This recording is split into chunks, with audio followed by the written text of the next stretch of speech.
Lesotho ndi Swaziland amapezeka mkati mwa dziko la South Africa. Kodi zimenezi zinatheka bwanji? 1820 Shaka Zulu anayambisa nkhondo.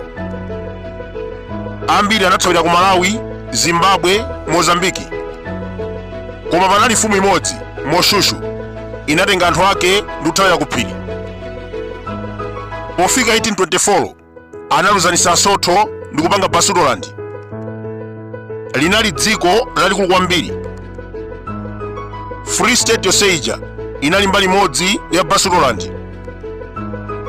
Mu nthawi yomweyi azungu aku Netherland anatulukira. Anayambisa nkhondo ndi kulanda Free State. Nayenso Shaka Zulu amapitiriza kupanga ataki anthu amenewa. 1845 King Moshushu anapempha chitetezo kwa ma British. Basutoland inasanduka British Protectorate, komanso Free State inatengedwa ndi mabuno. Patsogolo pake atsamunda anachita colonize dera limeneli. 1966 Queen Elizabeth anapereka independence. Basutoland anasintha kukhala Lesotho.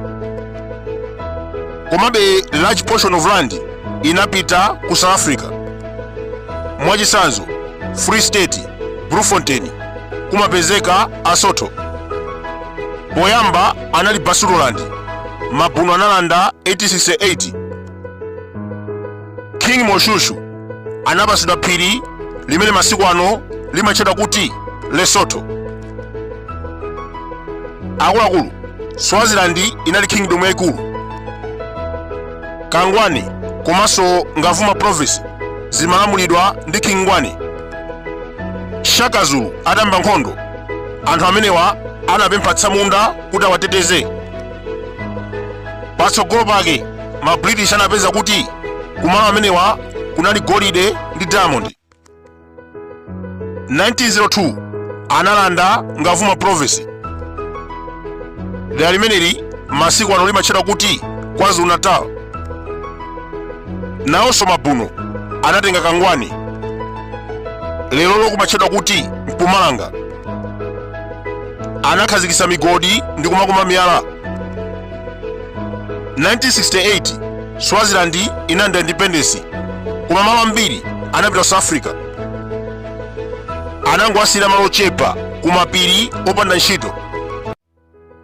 Tikukumbukira 1982 King Sobhuza anakambirana ndi atsamunda.